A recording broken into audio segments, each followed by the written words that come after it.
గురువుగారు ఈ భూమండలాన్ని మదగజంలో మోస్తున్నట్లు రామాయణం కూడా వివరిస్తుంది కదా. ఈ వృత్తాంతం ఏ సందర్భంలో వస్తుంది? శ్రీరామాయణంలో రామలక్ష్మణులను యజ్ఞ సంరక్షణార్థం తల వెంట తీసుకుని వెళ్ళిన ఆ విశ్వామిత్రుడు యాత్రలో వారికి మనస్సుకు శరీరానికి ఏ విధంగా కూడా అలసట కలగకుండా కొన్ని కథలు చెబుతూ వెళతాడు. ఒక్క విశ్వామిత్రుడు కాదు సుమా, అనంతమైన ఋషి బృందం కూడా ఈ ముగ్గురిని అనుసరిస్తుంటుంది. ఒకనాటి సాయంత్రం వేళ ఆ ఋషి బృందమంతా కూడా ప్రశాంతంగా ఒకచోట విశ్రమించినప్పుడు రామచంద్రమూర్తి ప్రశ్నిస్తాడు, గంగా అవతరణ వృత్తాంతం ఏమిటి?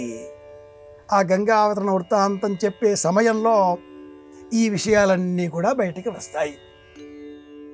సగరుడు ఒకనాటి కాలంలో అయోధ్య నగరాన్ని పరిపాలించే చక్రవర్తి. ఆయనకి ఇద్దరు భార్యలు, కేశిని, సుమతి. కేశిని కుమారుడు అసమంజుడు, అసమంజుని కుమారుడు అంశుమంతుడు, అంశుమంతుని కుమారుడు దిలీపుడు, దిలీపుని కుమారుడు భగీరథుడు. ఇక సుమతి కుమారులు సాగరులు 60,000 మంది. అంటే భగీరథుడికి వీరంతా ముత్తాతలు అవుతారు. తన ముత్తాత అయినటువంటి అంశుమంతుడు, అసమంజుడు వాళ్ళు కాకుండా తన చిన్నమ్మ అయినటువంటి సుమతి పిల్లలు ఈ 60,000 మంది సాగరులు. సగరుడు యజ్ఞం చేసినప్పుడు ఆ యజ్ఞాశ్వాన్ని ఇంద్రుడు పాతాళానికి తీసుకువెళ్ళి కపిల మహర్షి ఆశ్రమంలో భద్రపరిచాడు.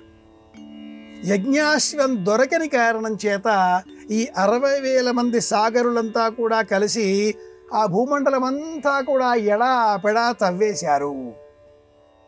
ఈ కథ మనకేం చెబుతుంది అంటే, భూమిని అలా అనవసరంగా తవ్వకూడదు. అవసరం మేరకే అలా తవ్వి వేస్తే భూకంపాలు, ప్రకంపనలు పెరిగిపోయే ప్రమాదాలు ఉంటాయి.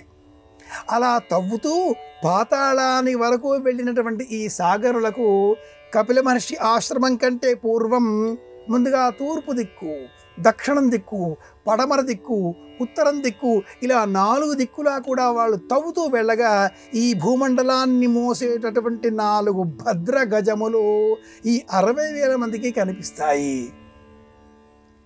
ఈ వృత్తాంతమంతా మనకు శ్రీరామాయణంలో 36వ సర్గ నుంచి 42వ సర్గ వరకు బాలకాండలో మనం సవివరంగా చూడవచ్చు.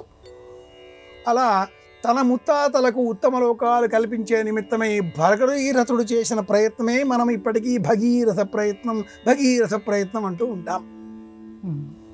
దేవతలకు ఉన్న వృత్తాంతం మేరకు మేనా హిమవంతులకు 2 కుమార్తెలు. పెద్ద కుమార్తె గంగ. పుట్టగానే ఇంతటి పరమపావని, లోకపావని అయిన గంగను మాకు ఇచ్చి వేయవలసింది అంటూ దేవతలంతా ప్రార్థించగా ఆ మేనా అలాగే హిమవంత దంపతులు గంగను దేవతలకు అందించారు. చిన్న కుమార్తె అయిన పార్వతి పరమేశ్వరుడినే వివాహం చేసుకుంటాను అంటూ భీష్మించి తపస్సు చేసి పరమేశ్వరునే పతిగా పొందింది.